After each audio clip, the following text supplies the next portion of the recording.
자, 오늘은 3장 도시국가의 번영과 부산물인 확률론에 대해서 얘기하도록 하겠습니다. 여러분들 보면 뭐 로또, 스포츠, 뭐 복권 등등으로 이 복권 연기가 지금 뭐 여전하죠. 특히 요새는 종합 리조트라 그래서 카지노를 포함한 그런 그 호텔하고 리조트를 하는 수영장, 뭐 쇼핑 센터까지 있는 그런 게 되게 뭐 싱가포르도 그렇고 지금 뭐 여러 군데 그런 그 갬블링, 카지노, 또 과천 경마장 뭐 이런 데도 그렇고 이 복권 이런 거에 대한 인기가 상당하지요. 그 이유가 보통 그 종합 리조트의 경우 그 수익 그 전체를 운영하기 위한 수익의 70%가 카지노에서 나온대요. 싱가포르 전체. 그러니까 다른 그건 엄청 투자해서 시설도 지어놓고 뭐 위락 시설도 지어놓고 뭐 호텔 지어놓고 그렇잖아요. 수익 거기에 많은 돈이 투자됐는데 수익은 이 갬블링에서 대부분 차지한다는 거예요. 그만큼 그런 복권 이런 게 복권 갬블링의 확률에 대한 거잖아요. 그만큼 중요한 이슈였던 거예요. 옛날부터도. 자, 뱃사람, 희망, 일확천금. 우연을 수량화하다. 자, 우연 이런 말들, 이 우연으로 보이는 현상을 수학적으로 관찰, 처리하는 방법을 개발한다는 의미에서 이런 새로운 수학은 새 발상의 수학의 대표적인 예라고 할 수 있습니다. 우연을 수량화하다. 확률론. 왜 뱃사람 얘기가 나오냐? 이탈리아 해운항의 전통. 자, 일본도 이제 섬나라잖아요. 그러니까 도쿄, 나고야, 뭐 등 오사카 다 이게 해상 도시들이죠. 이 같은 나라에서 도시끼리의 전쟁을 하는 경우가 우리나라의 경우는 드물지만 사실은 외국에서는 흔한 경우죠. 유럽에서도 도시 사이에 전쟁이 스파르타도 그렇고 전쟁이 자주 있었고 일본에서도 수시로 그랬죠. 한 예를 보면 그리고 그렇게 도시국가끼리 싸우고 또 어떤 협력 관계도 가지고 예를 들어서 강적 페르시아의 전쟁을 위하여 173개의 도시국가를 포함하는 모든 그리스 민족이 기원전 478년에 델로스 동맹을 맺고 힘을 합쳐서 싸웠던 경우가 있죠. 자, 그때부터 1000년 정도를 건너뛰어서 13에서 15세기경의 이탈리아를 생각해 봅시다. 야, 여기도 고대 그리스와 같은 도시국가들로 이루어졌는데 그 대표적인 도시가 베네치아, 제노바, 피사라는 세 개의 해운 도시와 또 로마, 피렌체 같은 문화 도시들이었습니다. 자, 이 도시들도 이 도시국가들도 해상의 이권을 차지하기 위하여 옛날부터 전쟁을 되풀이했고 앞에서 얘기한 십자군 원정으로 사실 모두 큰 큰 번영을 이루었던 도시들입니다. 1453년 오스만 튀르크의 공격으로 오스만 제국이 함락되자 이 콘스탄티노플에 있던 그리스와 로마계의 학자들이 이 이탈리아 중부의 도시국가로 이주하면서 이제 문화적인 발전을 이룰 수 있는 계기를 마련했죠. 이탈리아의 3대 해운 도시 베네치아, 제노바 뭐 이렇게 그러고 또 를 봅시다. 먼저 베네치아는 100여 개의 섬으로 이루어진 도시가 여기 운하가 주된 교통수단이었고 이 8세기경부터 해상 도시로 발전하여 중세 말에는 이 동방무역을 독점했고 제노바는 12세기에 이제 동방무역의 중심지로 번영했으며 1381년 베네치아 해군에 대패한 후에 이제 쇠퇴했고 19세기까지는 프랑스 세력하에 있었습니다. 피사는 10세기경부터 동방무역으로 번영하며 베네치아, 로마와 함께 해상권을 다투었는데 1284년 제노바의 해전에서 패하여 이제 해외 영토를 잊어버렸죠. 제노바. 네, 그럼 이게 그리고 피사 옆이 피렌체예요. 또 기차 타면 뭐 한 30분도 안 걸리는 그런 거리에 있어요. 가까워요. 시내버스 같은 기차 타면. 이게 피렌체 모습인데 한번 보여줄까? 보여줄까요?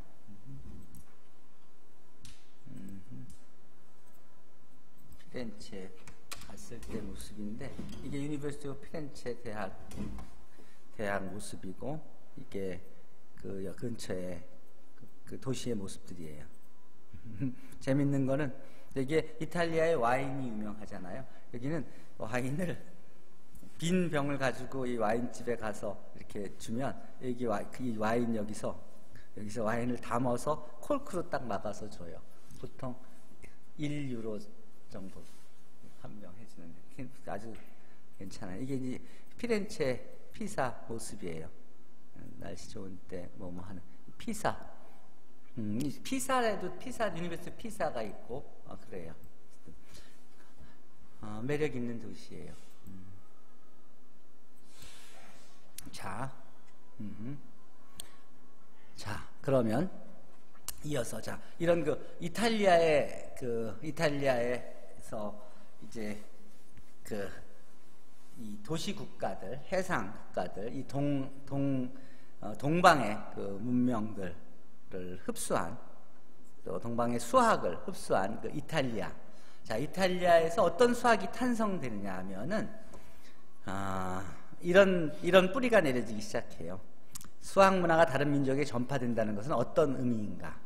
이탈리아의 3대 해운 도시의 지중해는 긴 세월 동안 앞마당과 같았으며, 오스만 제국이 오스만 투르키에 멸망된 후 지중해를 장악당하여 통상의 중과세가 부과되자 이제 새로운 무역 상대를 구하기 위해 미지의 땅으로 항로를 개척하기에 나서는데, 이것이 이제 300년에 걸친 유명한 대항해 시대의 이제 개막입니다. 이때 당연히 이탈리아 상인들이 선봉에 섰고, 대표적인 인물이 제노바의 컬럼버스였습니다. 세척배에 90명의 선원을 싣고 대서양을 건너는 엄청난 모험을 했는데, 어느 정도로 이게 위험한 모험이었냐면, 포르투갈 출신의 마젤란은 5척의 배에 270명의 선원을 싣고 출발해 3년 만에 귀향을 했는데, 마젤란은 죽었고 단 한 척의 배에 18명의 선원만이 살아서 돌아올 정도로 위험한 모험이었던 것입니다. 일확천금이라는 꿈에 목숨을 걸고 그 후에도 많은 선단과 선원들이 도전하였지만 많은 실패가 있었죠.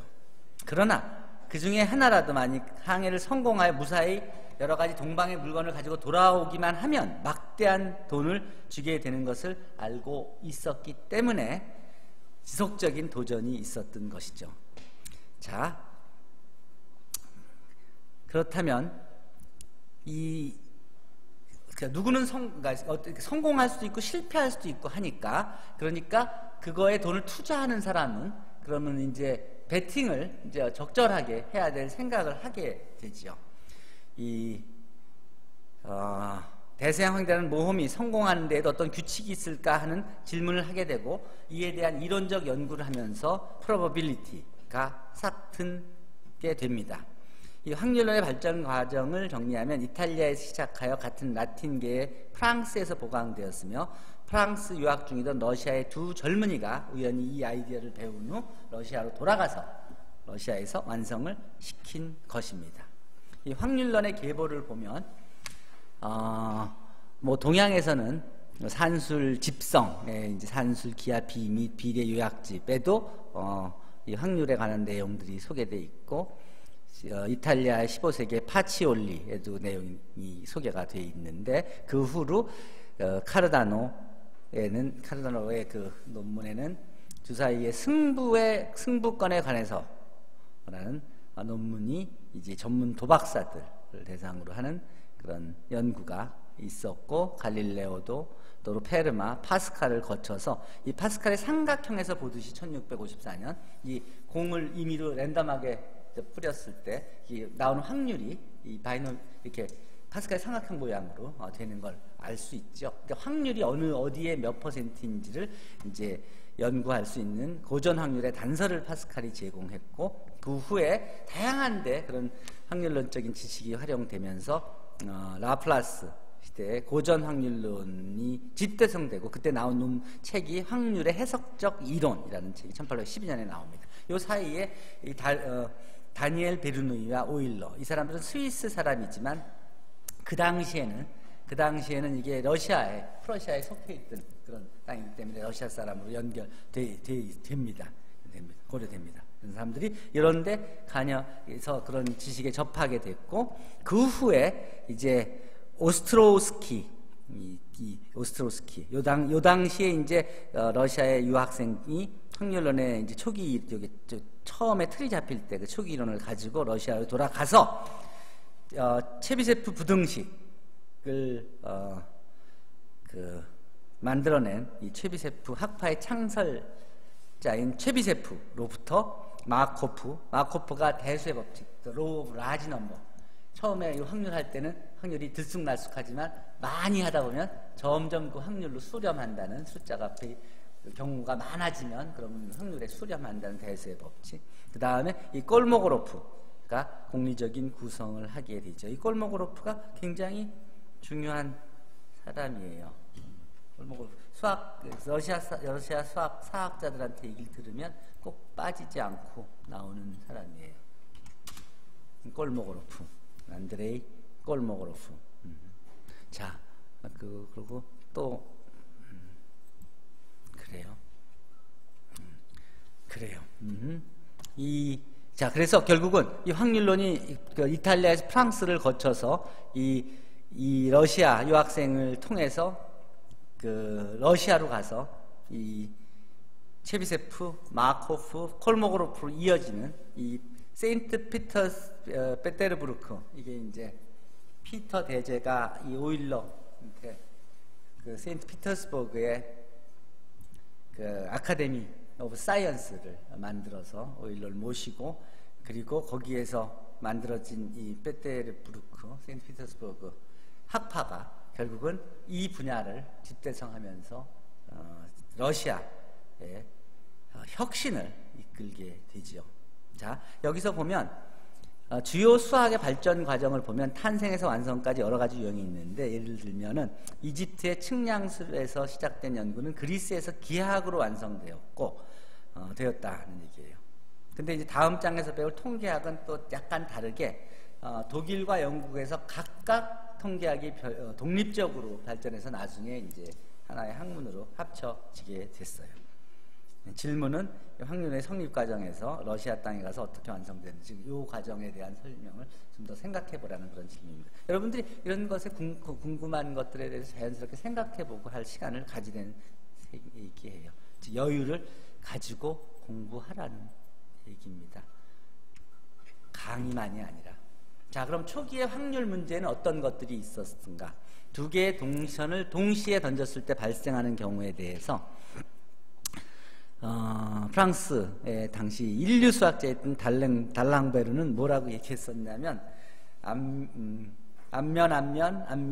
뒷면 나오는 확률이 다 3분의 1, 3분의 1, 3분의 1이다. 이렇게 생각을 하고 얘기를 했었는데, 이제 그런 정도로 초기에는 이 확률에 대한 개념이 적었다는 거죠. 실제로는 앞면, 뒷면도 있지만 뒷면, 앞면도 있으니까 각각의 확률은 4분의 1이 이제 있다는 것인데, 근데 새로운 수학이 탄생한 시기에는 위대한 수학자들도 이게 미스컨셉트 해가지고 실수를 하는 경우가 있다는 얘기를 하는 거고, 이 확률을 공부하는 첫 걸음은 이 같음을 세는 방법, 그 다음이 수많은 시도를 하면 확률은 어떤 것을 수렴한다는 큰 수의 법칙, 로우 오브 라지 넘버를 이해하는 것입니다.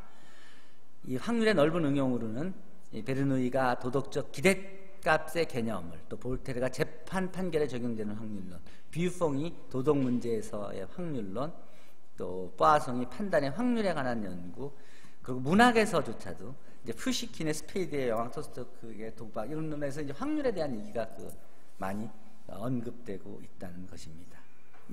실제로 이 부퐁의 바늘 문제 들어본 적 있죠? 부퐁의 바늘 문제. 안 들어봤어요? 유명한 문제예요. 이게 아마 올림피아드 문제도 나왔고 수능에서도 이런 비슷한 문제를 낸 적이 있었는데, 이게 어떤 문제냐면 이 확률 문제예요. 프랑스의 계명가인 뷔퐁이 주어진 원의 현을 하나 임의로 그었을 때 그 현의 길이가 내접 정삼각형의 한 변보다 길어지는 확률을 구하라는 거예요. 이때 이걸 뷔퐁의 바늘 문제라고 그러는데, 두 개의 평행선 사이에 몇 개의 바늘을 임의로 떨어뜨렸을 때 바늘과 평행선으로 교차되는, 바늘을 떨어뜨렸을 때 바늘이 이렇게 평행선을 이렇게 닿는 그 확률이 이 원주율, 파이, 원주 파이에 수렴한다는 거. 그러니까 파이하고 이쪽이 반을 떨어뜨리는 거하고 그 항출이 연관이 된다는 게 신기하잖아요. 또 그 이들이 마이너스 파이 I 그것이 마이너스 1이라는 그것도 신기하지 않아? 다 초월수들하고 막 우리 수들 막 합쳐져서 있는 게 딱 맞아 떨어진다는 게 신기하지 않아? 그러니까 뭔가 그 규칙이 어쨌든 파치올리는 이런 문제, 도박에 관한 이런 문제들을 이게 먼저 N점을 획득한 사람이 모든 판돈 도박금을 가진다는 약속을 근거로 A, B 두 사람이 경기를 시작하였는데 사정이 생겨서 A가 A점, B가 B점을 받고 게임을 중지하게 된다면 판돈을 어떻게 나누는 것이 공평한가 하는 그런 문제들. 당연히 생각할 수 있는 문제죠. 갈 때까지 가지 않고 끝날 때 끝내야 되니까. 또 페르마와 편지를 주고받는 과정에서 확률의 개념이 이제 생기게 됐고 19세기 초에 라플라스에 의해서 수학의 한 분야로 체계를 갖추었다.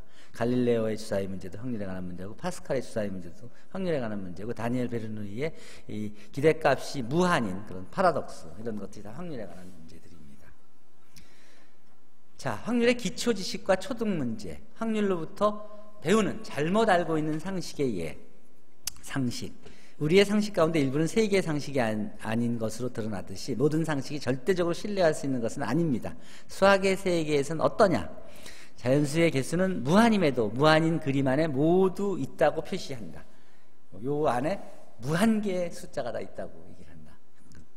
또 긴 직선 위에 무수히 많은 점들보다 짧은 유한 길이의 반원 위에 점의 개수가 더 많다. 요 반원에 여기 있는 점의 개수하고 이 무한의 선, 무한히 긴 선 사이에 점의 개수 어느 게 더 많을 것 같아요? 어느 게 더 많을 것 같아요? 여기 안에 있는 점의 개수하고 여기 무수히 많은 이 점의 개수 어느 게 더 많을 것 같아요? 아래가 위가? 직선이 점이 여기서부터 여기까지 쭉 있고 요건 여기밖에 없으니까 적은 것 같죠? 근데 실제로 여기서 그 선을 하나씩 그어봐요. 여기에서 점을 하나 찾아. 그래서 여기를 연결을 시켜봐요. 그럼 1대1 대응이 되죠? 이쪽에서 아무리 멀리 가서도 이 선을 그으면 여기에 있는 한 점을 존재하죠. 다른 점들이 계속 존재하지. 1대1 대응이 존재하지.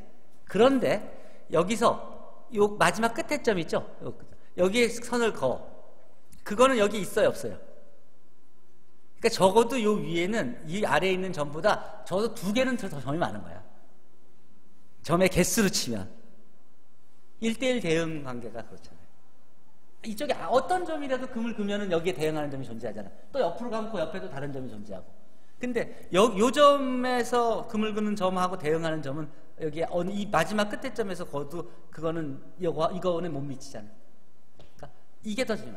그러니까 여러 가지 이상한 일들이 많이 생길 수 있다. 그래서 가능성에 투자하는 도박이야말로 확률 게임의 대표적인 예인데 확률론이 수학의 한 분야가 된 것은 이제 17세기 이후에 있다. 얘기예요. 직감이나 상식은 위험하다. 그러니까 두 개의 확률 사이의 관계, 수학적 확률과 경험적 확률. 수학적 확률은 계산으로 얻을 수 있는, 실험으로 얻을 수 있는. 그러니까 주사기에 3눈이 나올 확률, 뭐 이런 거. 경험적 확률은 여러 번 시행해서 얻을 수 있는, 장기에서 말이 이제 서게 되는 확률, 던져서. 뭐 기초 확률의 유명하죠. 이게 이제 보면은 던져진 3개의 주사의 눈의 합이 9와 10인 경우를 비교하면 눈의 합이 9인 경우는 3번 던져서 요런 6가지 경우가 있고 눈의 합이 10인 경우는 요렇게 6가지 경우가 있어요. 그러면 이 두 개의 확률은 똑같은 걸까? 9가 나올 확률하고 10이 나올 확률이 똑같은 걸까요? 6번이니까? 꼭 그렇지 않다는 거야. 왜냐하면 여기서 보면 이게 나오려면 여기서 일이 일단 3번 나와야 되죠. 여기서는. 근데 여기서는 일이 2번만 나와도 되는 거죠. 그렇지? 그러니까 더 깊이 들어가 보면 그러면 실제로는 6번이지만 나올 확률은 달라질 수 있다는 거죠. 그러니까 쉽게 그냥 이렇게 생각할 문제가 아닌 것들이 많이 있을 수 있다고요. 또 두 사람이 제비를 뽑을 때 앞사람이 유리할까? 뒷사람이 유리할까? 제비 뽑을 때. 누구는 피자를 먹고 누구는 짜장면을 먹고 하는 거 할 때 자기가 원하는 거를 얻으려고 할 때 이게 앞에 하는 사람이 유리할까 뒤에 하는 사람이 유리할까 이런 것 이게 그러니까 이런 것들 그런 것들 이게 그러니까 직관적으로 생각하는 거하고 이 상식, 보통 우리가 알고 있는 상식하고 실제 이 확률 값하고는 다를 수 있는 게 많이 있다. 굉장히 엄밀하게 판단해야지 이렇게 대충 해서 판단하면은 그러면은 옳지 않은 그런 결론에 도달할 경우가 많다. 거예요. 바퀴에도 막 룰렛, 여러분 룰렛 이런 거 가끔 뭐 볼 수 있죠. 옛날에 우리 영화가 이제 드라마가 있었지. 이병헌이가 배우였던 그 제주도에서 뭐였지? 올인인가? 그렇죠. 거기서 많이 나오던 거죠. 이 도박의 의미는 재물을 걸고 우연에 의하여 재물의 득실을 결정하는 것을 말하는데 이 한국 형법에서 246조에서는 도박을 룰렛, 화투와 같이 당사자의 행위에 관계없이 승패가 결정되는 것으로 예를 들고 있다. 뭐 트럼프, 마자, 화투를 위한 게임이 당사자의 행위로 이기고 지는 승부가 결정된다고 하지만 법률적으로 이 사이에 차이가 없다고 얘기한다. 그 보통의 카지노에는 반드시 설 수 있는 기구가 하나가 이 룰렛인데 이 룰렛은 그러니까 칩을 놓는 방법은 오른쪽 그림을 포함하여 8가지가 있는데 회전하는 룰렛에 올려놓은 작은 공이 굴러서 들어가는 장소의 숫자가 당첨이 된다는 규칙의 도박이다. 그래서 자기가 위치에다 놓고 이제 공을 돌려서 이게 숫자가 나오는 거에 따라서 이제 배당을 받는 그런 건데 매 게임 금방 끝나고 승패가 바로 결정돼요. 그 전체적인 게임 회전도 빠르기 때문에 애호가들이 많다. 이게 좀 심플하니까 그러니까 좀 덜 속는 것 같고. 네, 여기서 이 사진을 이거는 저기 그 한국 형법 249조를 해놓은 거였죠. 어쨌든 그러니까 이런 것들이 이제 확률, 그러니까 우리가 그 확률에부터 시작해서 갬블링까지 가는 것이고 수학자는 그럼 도박을 잘 하느냐? 이거에 대한 얘기들이 많이 있죠. 영화도 있지, 뭐 21도 있고, 뭐 저기 MIT 학생들이 뭐 하고 뭐 그런 것들도 있고 하지. 이 실제로 뉴욕 월스트리트에는 수학자들이 강력한 이유가 이런 확률 통계 이론에 근거한 과학적인 투자 도박을 하기 때문인데 이 블랙쇼울즈 방정식이 이제 그런 그 선물 시장에서의 값을 예측하는 그런 공식이고 이 미국 캘리포니아 주립대학교의 에드워드 솔프가 60년 행운의 공식 블랙잭의 필승 전략을 미국 수학회에서 발표하여 화제를 모았는데 그런 재력가들로부터 1만 달러를 모아서 30시간 만에 2만 달러로 불려줌으로써 자기 이론이 맞다는 것을 확인시켜줬대요. 역사적으로 도박을 통해 확률 통계를 체계하기 시작한 17세기부터였고 파스칼은 도박사 친구인 드 메레가 문의한 주사위 문제를 푸는 과정에서 파스칼의 삼각형이라는 유명한 이항전개 기술을 발견했습니다. 수학자 페르마 서신 교환을 해서 이를 정리했습니다. 또 폰 노이만과 물리학자 페르미는 확률과 통계 이론에 쓰이는 반복 실험 시뮬레이션을 이용해서 원자폭탄의 중성자 충돌 확률을 계산해냈고 이 원자폭탄 개발로 이어진 이 시뮬레이션은 도박의 도시 이름을 따서 몬테칼로 메소드라고 명명했습니다. 여기에 보면 이 엑셀 프로그램을 이용한 옵션 가격 결정 모형의 몬테칼로 시뮬레이션에 대한 자료를 확인할 수가 있습니다. 어쨌든 이게 확률이 어디서부터 시작해서 그래서 어떤 환경에서 시작됐고 이탈리아에서 이 항해 투자하는 비용들의 승리 확률 같은 거 또 그러면서 또 사교하면서 사살하게 트럼프 하면서 포카하면서 생기는 그런 확률 문제부터 점점점 커져서 프랑스에서 이제 그런 확률에 대한 기초 지식들이 정리되고 그거에 대한 엄밀한 해석적인 그런 연구들이 러시아에서 이루어져서 17세기 들어서부터 이제 학문 분야로 인정을 받아왔고 이게 러시아 그 세인트 피터스버그의 아카데미 오브 사이언스를 진짜 유명하게 만들고 세계 수학의 한 중심지로 만든 역할을 했다는 것까지 오늘 하겠습니다. 궁금한 거 있습니까? 다음 시간에는 우리가 스태티스틱스, 독일과 영국에서 시작한 스태티스틱스에서 얘기하도록 하겠습니다. 요즘 또 데이터 사이언스 때문에 확률, 또 통계, 수학, 컴퓨터 다 관심이 커지죠. 그런 얘기도 하도록 하죠. 궁금한 거 있으면 질문하십시오.